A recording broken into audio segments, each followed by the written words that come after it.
Buenas.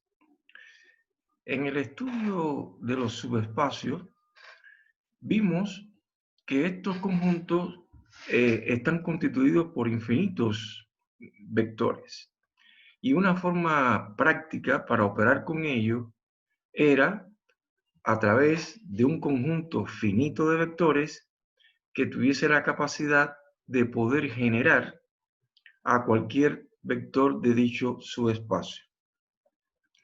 Quiere decir esto de que si ese conjunto tiene esa capacidad de generar el subespacio, entonces cualquier vector de dicho subespacio se puede escribir como combinación lineal de los vectores de este conjunto. Pero para lograr que la manera en que cualquier vector se pudiera escribir de forma única como combinación lineal de los vectores del conjunto, pues se exigía el otro requerimiento que se colocaba era que ese conjunto tenía que ser linealmente independiente. Es decir, que nosotros definimos como base de un subespacio a un conjunto de vectores que era generador del espacio y además era linealmente independiente.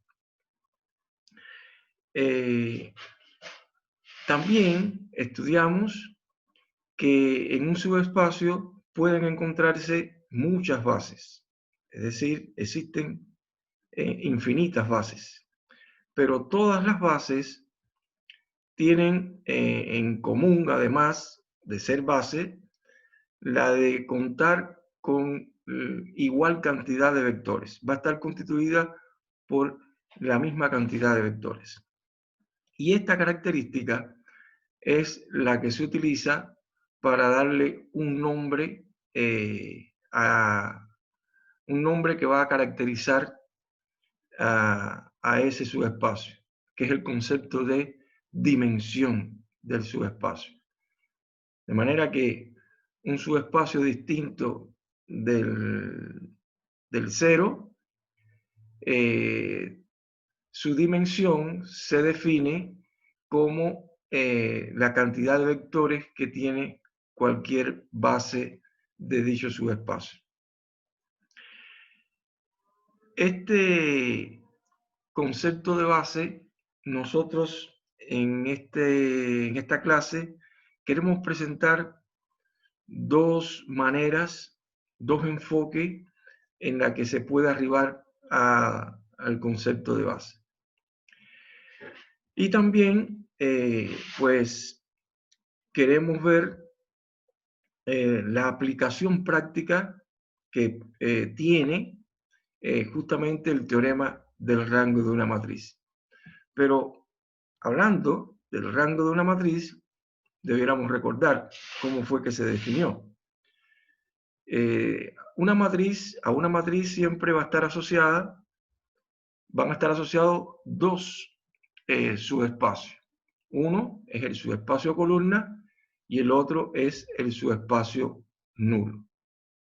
El subespacio columna, que sería el conjunto de todas las combinaciones lineales que se pueden formar con las columnas de la matriz, como subespacio al fin, también puede encontrarse una base en el mismo.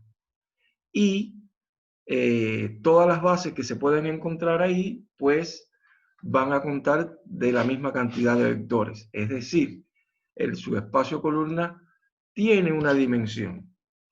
Y justamente a la dimensión del subespacio columna de una matriz fue a lo que se le dio el nombre de rango de una matriz. Es por eso que acá vamos a comenzar justamente por ahí, recordando la definición de lo que sería el rango de una matriz. El rango de una matriz A se denota así, rango de A, a la dimensión del subespacio columna de A.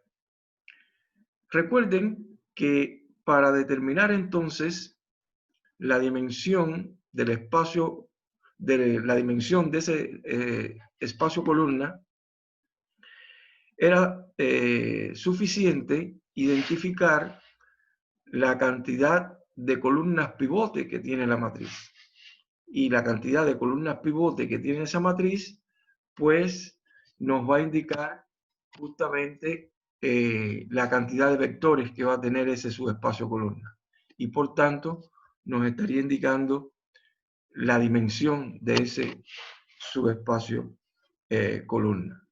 Y por ende, el rango.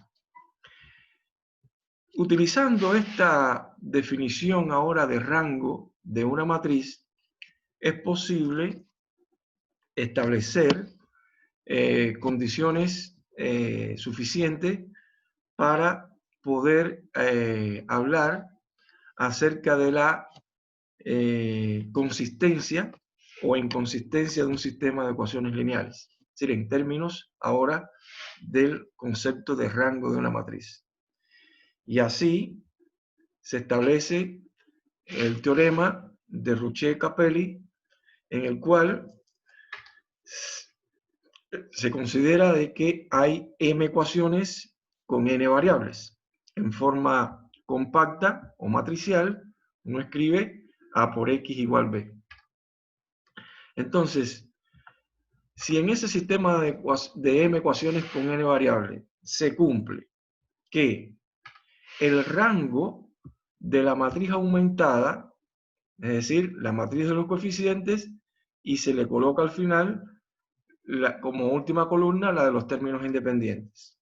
A esa matriz aumentada se le puede determinar su rango. Es decir, se puede averiguar cuántas columnas pivotes hay en esa matriz aumentada. Y si ese rango es distinto del rango de la matriz de los coeficientes, entonces el sistema es inconsistente, no tiene solución.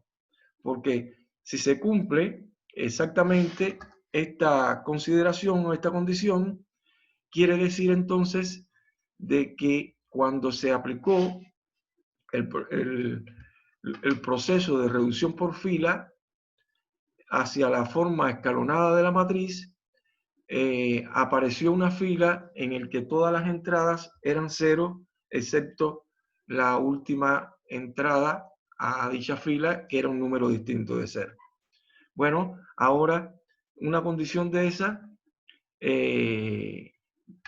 a nosotros era indicativo de la existencia de una contradicción. Nunca iba a haber un vector que satisfaciera a tal ecuación, y eso ahora se puede enunciar en términos del rango. La otra condición es que si el rango de la matriz aumentada es igual al rango de la matriz de los coeficientes, bueno, entonces se podrá afirmar que el sistema es consistente y tendría al menos una solución. Es decir, la cantidad de columnas pivote que tiene la matriz aumentada va a coincidir con la cantidad de columnas pivote que tiene la matriz de los coeficientes. Y en caso de que se cumpla esta condición, pueden entonces aparecer dos alternativas más. Una es que ese rango coincidente, el rango de la matriz de los coeficientes coincidente con el rango de la matriz aumentada, de un número menor que n. Y recuerden que n estaría representando el número de variables o incógnitas que tiene el sistema, o equivalentemente el número de columnas que tiene esa matriz de los coeficientes. Bueno, si el rango, después de haber considerado que el rango de la empleada coincide con el rango de la matriz de los coeficientes, y ese es menor que n, entonces el sistema va a ser consistente e indeterminado, va a tener infinitas soluciones. Porque el hecho de que el rango, es decir, la cantidad de columnas pivote, sea menor que la cantidad de columnas que tenga la matriz, pues iba a ser indicativo de que iban a existir variables libres. Y si existían variables libres, pues el sistema iba a tener entonces infinita solución.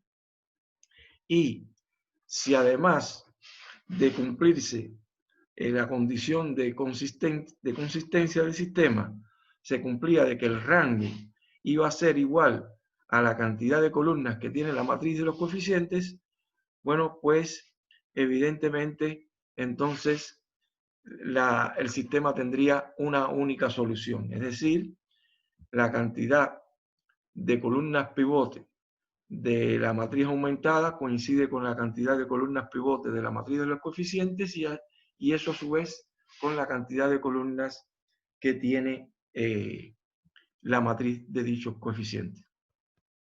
En estos términos, bueno, pues es posible entonces poder clasificar el sistema en cuanto a la existencia de su solución y de su unicidad. Bien,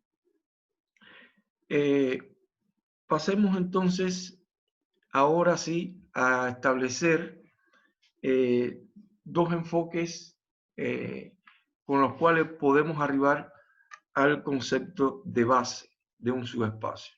Para ello, vamos a considerar tres conjuntos de vectores de R3 y a cada uno de ellos vamos a investigar si cada uno de esos conjuntos pueden constituir una base del subespacio R3. El primer conjunto, en este caso, está formado por estos dos vectores. Dos vectores que ninguno de ellos es el vector nulo. Y dado que son dos vectores, se puede fácilmente ver que ningún vector de ese conjunto es un múltiplo del otro. Así, por ejemplo, el vector 2, 3, 0, no existe ningún escalar que multiplicado por este vector nos produzca el vector 1, 0, 0, o viceversa. No existe ningún escalar que multiplicado al vector 1, 0, 0 nos produzca el vector 2, 3, 0. Lo cual, eso ya nos hace poder afirmar que esos vectores son linealmente independientes. Recuerden que la independencia también podría haberse logrado tratando de justificar o de comprobar que el sistema homogéneo A por X igual a 0 únicamente se satisface para la solución trivial. A estaría formado en este caso por como columna a estos dos vectores que tenemos, 1, 0, 0, 2, 3, 0, y la tercera columna la aumentamos con la de los términos independientes, que sería el vector nulo. Sucede que ya en esta matriz aumentada, justamente ella aparece en su forma escalonada.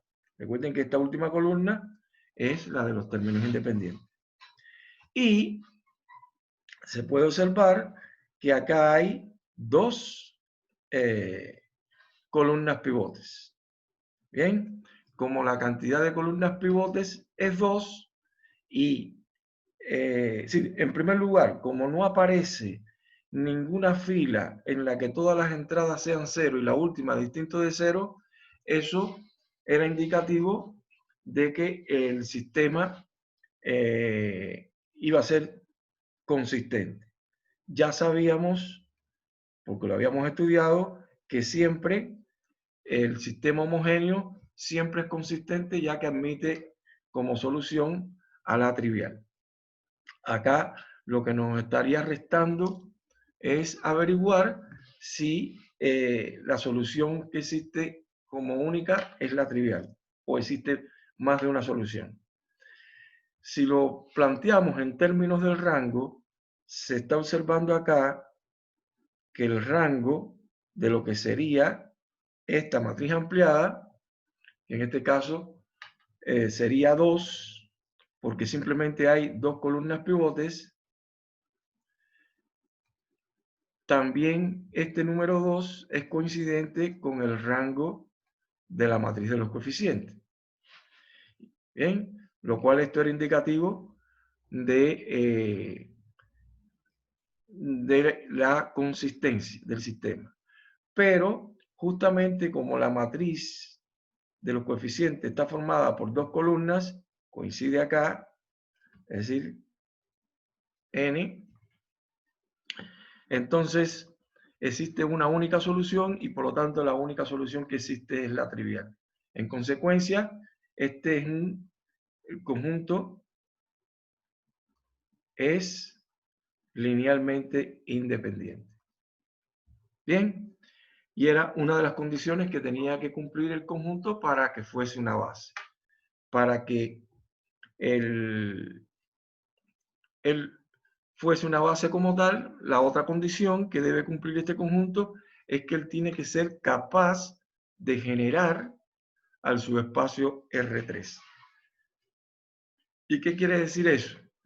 Que si este conjunto es capaz de generar a R3, eso significará que cualquier vector de R3 podrá escribirse como combinación lineal de los vectores de este conjunto.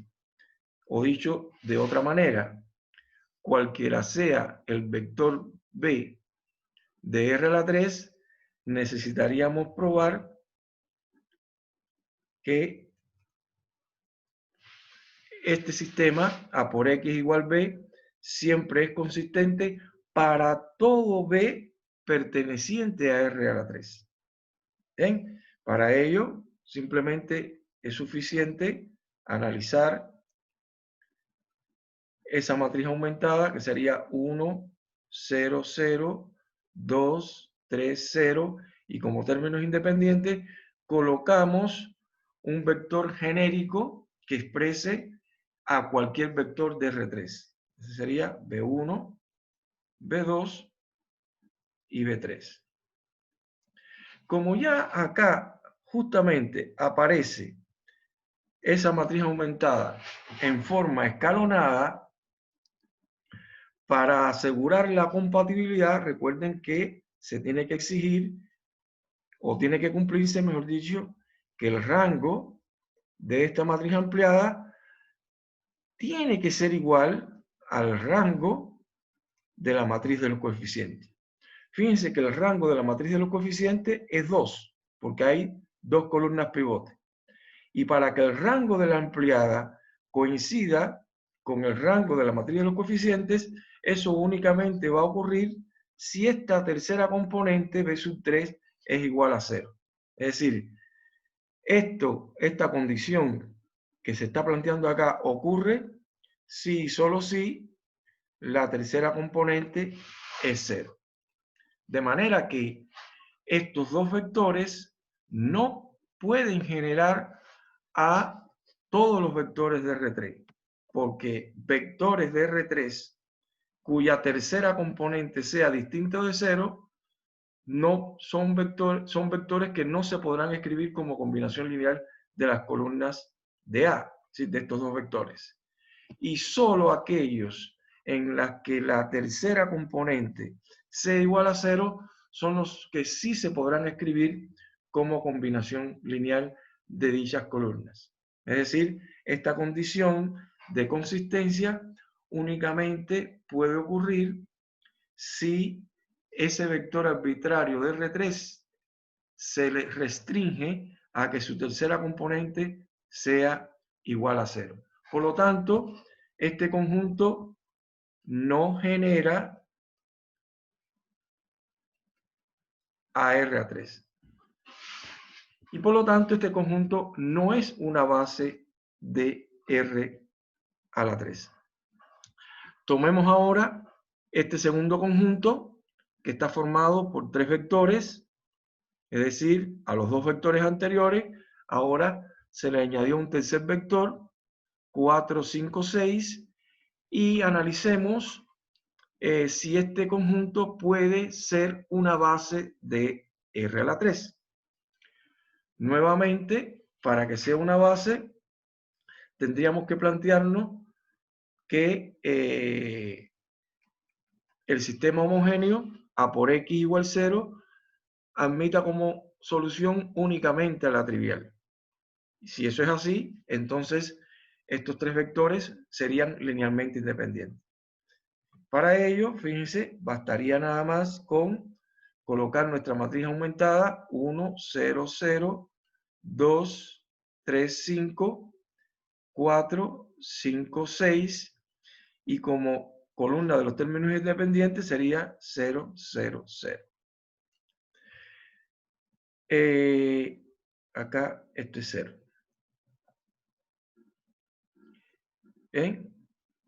De manera que esta matriz aumentada ya justamente aparece también en su forma escalonada. Recuerden, esta última columna es la de los términos independientes. Y acá nunca, en primer lugar, si lo vemos como lo veíamos al principio, no existe ninguna fila que todas sus entradas sean 0 y la última distinto de 0, lo cual hace que el sistema sea consistente, pero ya lo sabíamos porque el sistema era homogéneo. Y por otro lado, cuando vamos a analizar el rango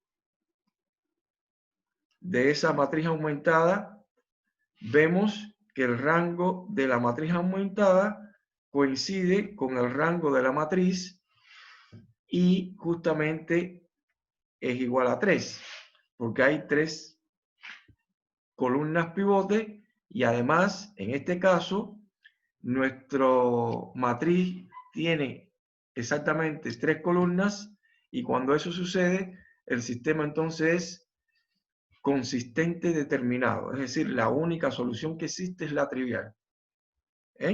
Y como la única solución que existe es la trivial, entonces el conjunto formado por estos tres vectores es linealmente independiente.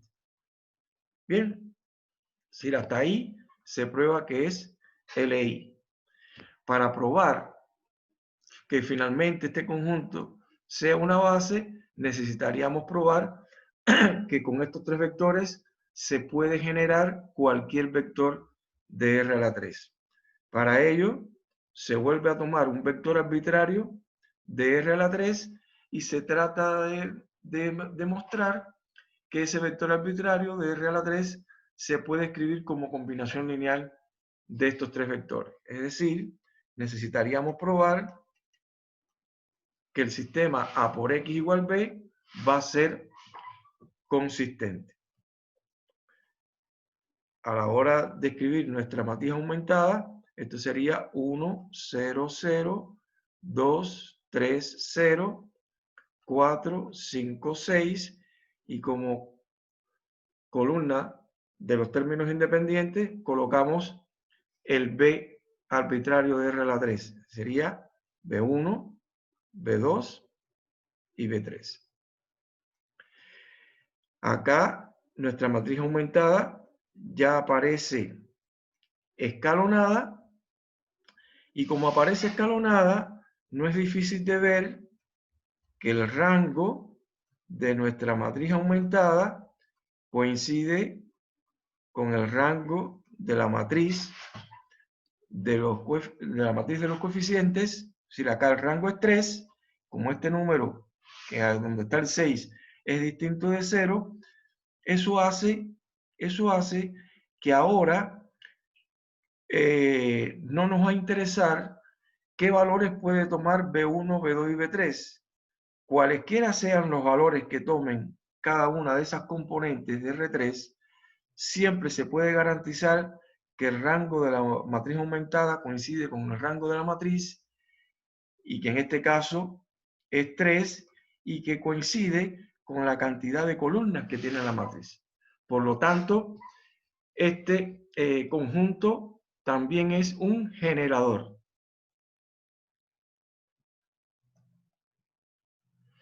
Y todo conjunto generador linealmente independiente, por lo tanto, este conjunto sería una base de R a la 3. Bien. Y finalmente, el tercer conjunto que vamos a considerar tiene ahora 4 vectores que serían los 3 vectores anteriores más un cuarto vector, en este caso 7, 8, 9. Bueno, en este caso, este conjunto no es difícil de mostrar que este conjunto va a seguir siendo un generador de R a la 3. ¿Por qué razón?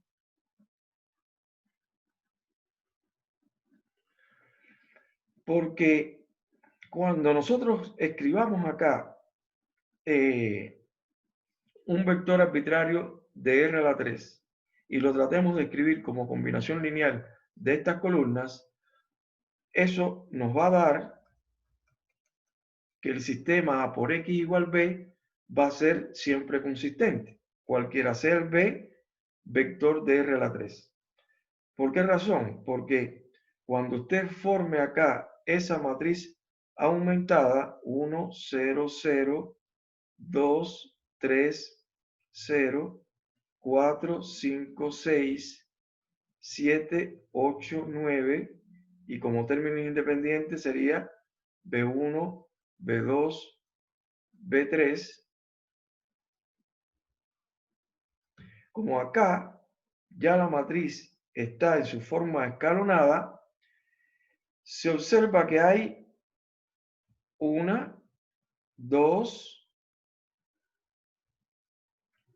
y 3 columnas pivote.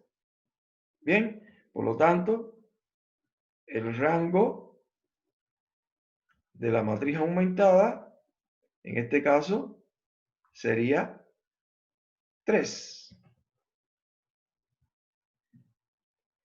Y 3 también sería el rango de la matriz de los coeficientes.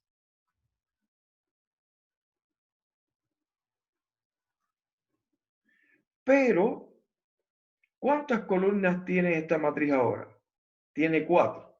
Es decir, esto es menor que la cantidad de columnas, lo cual es indicativo de que existen variables libres. Está claro que si este es x1, x2, x3 y x4, x4 sería una variable libre.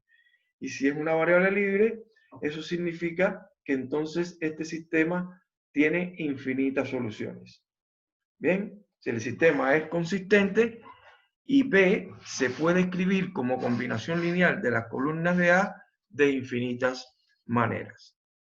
Bien, si él sigue generando, estos 4 vectores van a seguir generando a R a la 3, pero ya estos 4 vectores ya no van a ser linealmente independientes. Fíjense que nosotros en clases anteriores ya habíamos visto que si un conjunto de vectores, un conjunto de P vectores, tenía un conjunto de R a la N, tenía más de N vectores, ya ese conjunto iba a ser linealmente dependiente. ¿Acá? En este caso, tenemos un conjunto que tiene 4 vectores de R a la 3. Hay 4, es mayor que la cantidad de componentes y por lo tanto nos iba a dar un conjunto linealmente dependiente. Bien, si en este caso el conjunto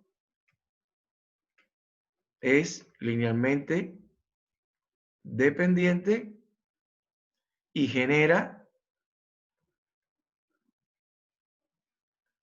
a R a la 3.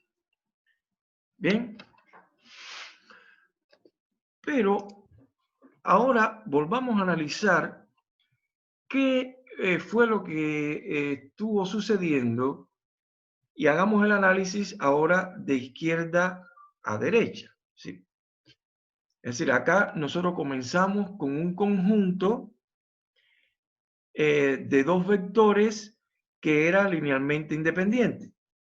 Y ese conjunto de estos dos vectores, LI, no podía generar al subespacio. ¿Qué ocurrió? Que cuando a este conjunto se le añadió un tercer vector, eso nos produjo ahora un conjunto que seguía siendo linealmente independiente, pero ahora tenía la capacidad de generar el subespacio. Y por lo tanto, al añadirle un tercer vector, se convirtió ese conjunto en una base del subespacio. ¿Qué sucedió después?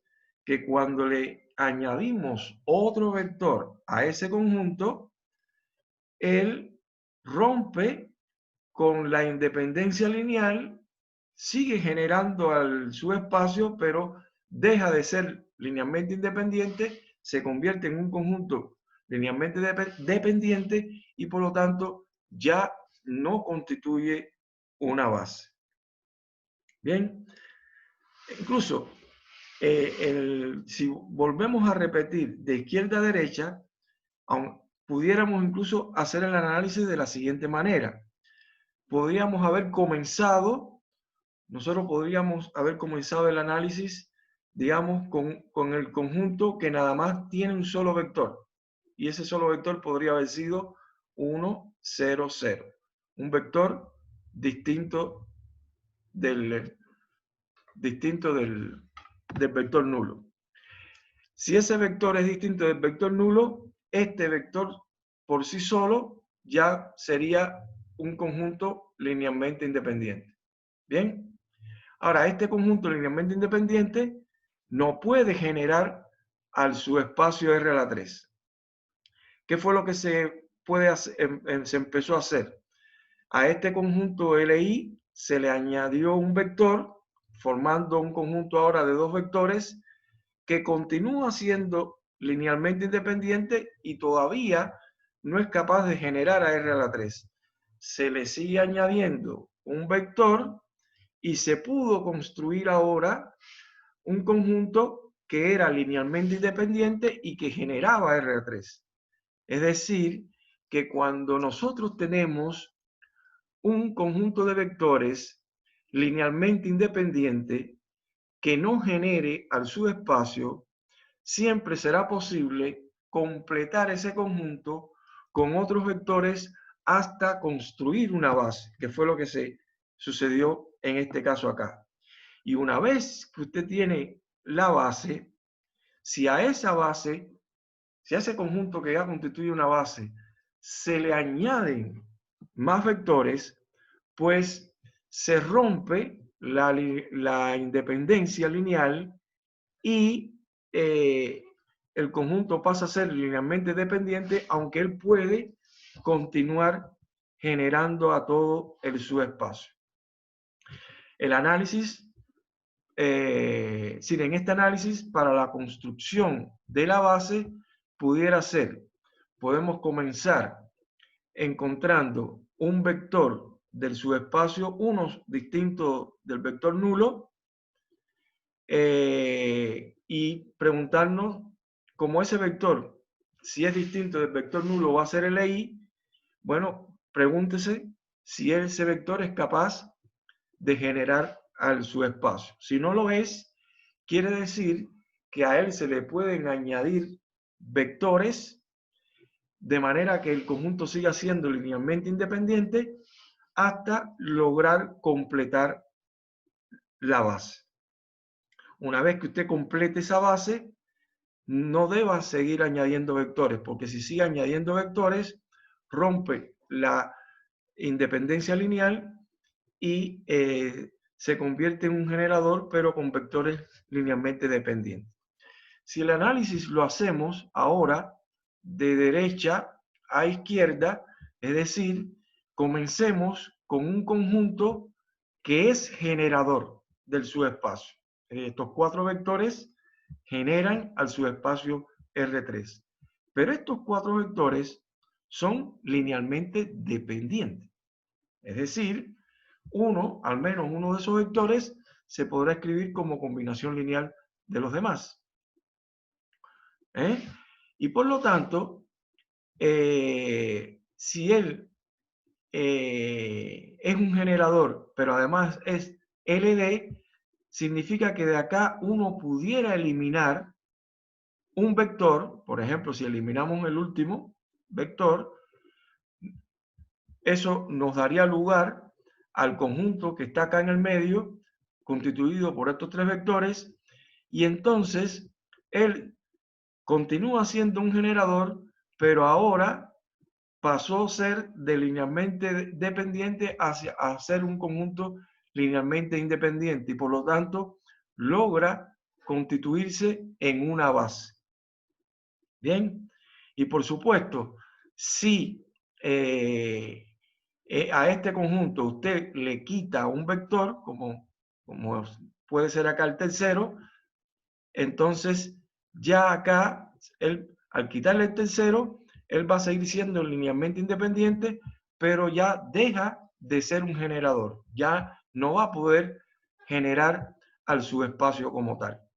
Por lo tanto, como ustedes pueden observar acá, una base, si lo vemos, el análisis lo hacemos de izquierda a derecha, la base la podemos ver como aquel conjunto que contiene a la mayor cantidad de vectores linealmente independientes que puede generar el subespacio. Es el conjunto maximal de vectores linealmente independientes que genera el espacio.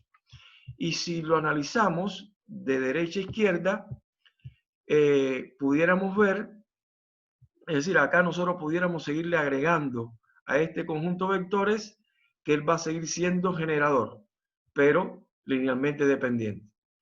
Entonces, si nosotros a un generador del subespacio que es linealmente dependiente, podemos suprimirle o eliminarle vectores, y el conjunto resultante podemos lograr que sea linealmente independiente, y al ser un generador podemos construir una base en cuestión.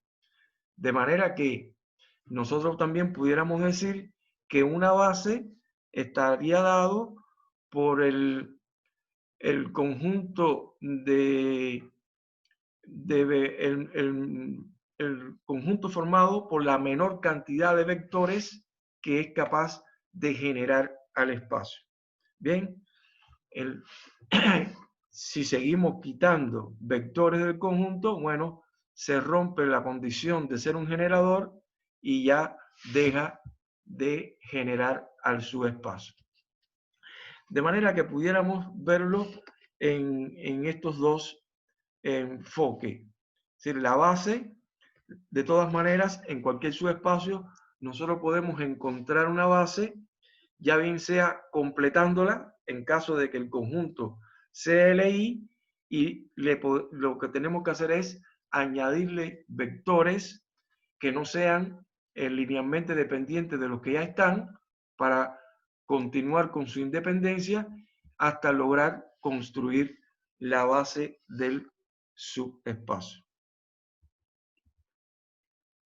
De esta manera se puede resumir, ya lo habíamos dado en la clase anterior, el teorema de la base. Si sea H un subespacio de P dimensiones de Rn. Si este subespacio, todas las bases constan de P vectores.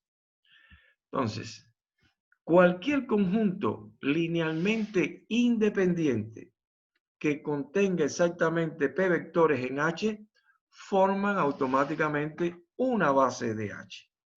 Si nosotros sabemos que el subespacio H tiene dimensión P, para encontrar una base bastaría comprobar que hay P vectores, encontrar P vectores que sean linealmente independientes.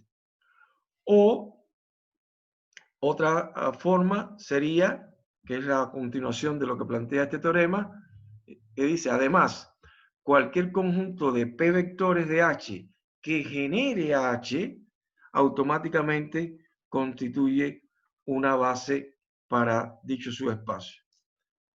Es decir, si sabemos que el subespacio tiene dimensión P y por alguna vía se logra probar que P vectores de H generan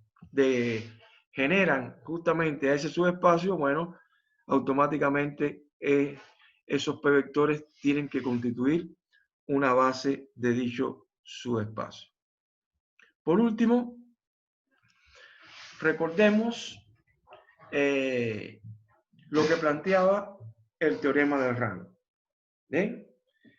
Si una matriz A tiene n columnas, entonces la dimensión del espacio columna de A, o dicho de otra manera, el rango de A, más la dimensión del subespacio nulo es igual a n, donde n es la cantidad de columnas que tiene esa matriz. Fíjense que en este resultado, si acá me están diciendo que la matriz tiene n columnas, y cuando usted halló el rango de la matriz, le da que el rango de la matriz es justamente n, pues de ahí obligatoriamente se deduce que el subespacio nulo estaría formado únicamente por el vector nulo y en consecuencia la dimensión del nulo tendría que darnos 0. Y por otro lado, si por alguna vía usted prueba que la dimensión del subespacio nulo es un número distinto de 0, como de la matriz siempre vamos a poder conocer cuántas columnas tiene, si esta n va a ser un dato, si esto por alguna información puede determinar quién es la dimensión del subespacio nulo, pues entonces podrá determinar quién sería el rango de la matriz. A partir de este teorema, veamos una aplicación práctica que tiene el mismo. Supongamos un científico ha encontrado dos soluciones para un sistema lineal homogéneo. Ese sistema tiene 40 ecuaciones con 42 variables. Se informa además que hay dos soluciones de ese sistema homogéneo, hay dos soluciones. Y las dos soluciones no son múltiplos. Cuando se dice que las dos soluciones no son múltiplos, es que de esas dos soluciones, una no es un múltiplo de la otra. Y si una no es un múltiplo de la otra, pues evidentemente que esas dos soluciones, vamos a decir, serían linealmente independientes. Pero, y al ser linealmente independientes, ya podemos estar caracterizando que esas dos soluciones ya estarían cumpliendo con una de las condiciones que tiene que tener un conjunto para que sea una base, que tiene que ser LI. Si las dos soluciones no son múltiplos, con esto lo que queremos decir es que esas dos soluciones forman un conjunto linealmente independiente de vectores. Además, se informa que todas las demás soluciones pueden estructurarse al sumar múltiplos adecuados de estas dos soluciones. Si esta información que nos están brindando acá, lo que nos están diciendo es que todas las demás, a ver, si el sistema es homogéneo y ya sabemos que acá por esta información hay dos soluciones, ya eso es indicativo de que el sistema va a tener infinitas soluciones no triviales. Bien, y para obtener las infinitas soluciones no triviales, pues basta obtenerla como consecuencia de las soluciones que se pueden generar por las combinaciones que se pueden establecer entre estas dos soluciones supuestamente indicada en esta parte que se dice acá.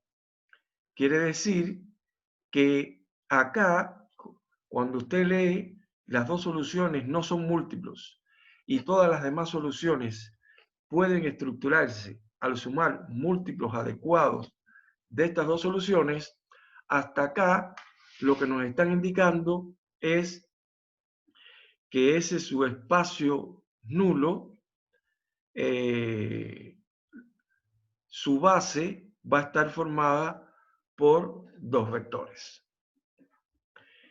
Y la pregunta que se hace es si puede el científico estar seguro de que un sistema lineal no homogéneo asociado, es decir, el sistema que va a tener como coeficientes los mismos coeficientes que tiene el sistema homogéneo. Y entonces preguntan si ese sistema homogéneo no homogéneo asociado tiene una solución. Por supuesto, de que cuando acá nos están dando esta primera indicación de 40 ecuaciones con 42 variables, nos está diciendo de que A es una matriz de 40 por 42. Es decir, tiene 40 filas y 42 columnas. Cada columna asociada a una variable o incógnita. Bien. En la primera parte nos estaban diciendo de que el sistema homogéneo, por alguna vía, se supo de que tiene dos soluciones. Hay dos soluciones. ¿Bien? Si de acá se supo que hay, vamos a decir, hay una solución, vamos a llamarle a una de las soluciones, vamos a llamarla, a denotarla por U, y B es otra solución del sistema homogéneo. Es decir, A por U es igual a 0 y A por B es igual a 0. Pero nos dicen acá, todas las demás soluciones pueden estructurarse al sumar múltiplos adecuados de estas dos soluciones. Es decir, el conjunto de todas las soluciones, de las infinitas soluciones que tiene el sistema homogéneo, se podrá escribir como, vamos a decir, un escalar por U más otro escalar por B, donde el alfa y el beta son escalares arbitrarios. ¿Bien? Y como acá se estaban diciendo que las dos soluciones no son múltiplos, lo que nos están diciendo es que el conjunto formado por U y B es linealmente independiente. Pero este conjunto por U y B, que es un conjunto linealmente independiente y que además me generan a todas las soluciones del sistema homogéneo, por lo tanto, este conjunto, es decir, L es LE y genera al conjunto solución, al subespacio nulo, genera vamos a decir, al null de A. Y por lo tanto, él constituye una base del null de A. ¿Bien? Pero esta base está formada por dos vectores. Luego, la dimensión del espacio nulo de A sería 2. Teniendo en cuenta lo que plantea el teorema del rango, nos dice que el rango de la matriz A más la dimensión del nulo de A tiene que ser igual a n. Nosotros sabemos que aquí hay 42 columnas y por este análisis se puede determinar que todas las bases del subespacio nulo constan de dos vectores. Por lo tanto, esto acá es 2. Y acá lo que nos está quedando es el rango de A. De ahí se desprende que el rango de A es igual a 42 menos 2, sería 40. Y si el rango de A es igual a 40, quiere decir que existen exactamente 40 columnas pivote. 40 columnas pivote. Y si hay 40 columnas pivote, cuando usted vaya a analizar el sistema A por X igual B, y B, en este caso, es un vector arbitrario de R a la 40, porque este sistema tiene 40 ecuaciones. ¿Bien? Pero si el rango de A es 40, evidentemente que este sistema va a ser consistente, determinado para cualquiera sea el vector B de R a la 40. ¿Bien? Porque acá nos están indicando, o acá pudimos averiguar, que el rango de la matriz es 40.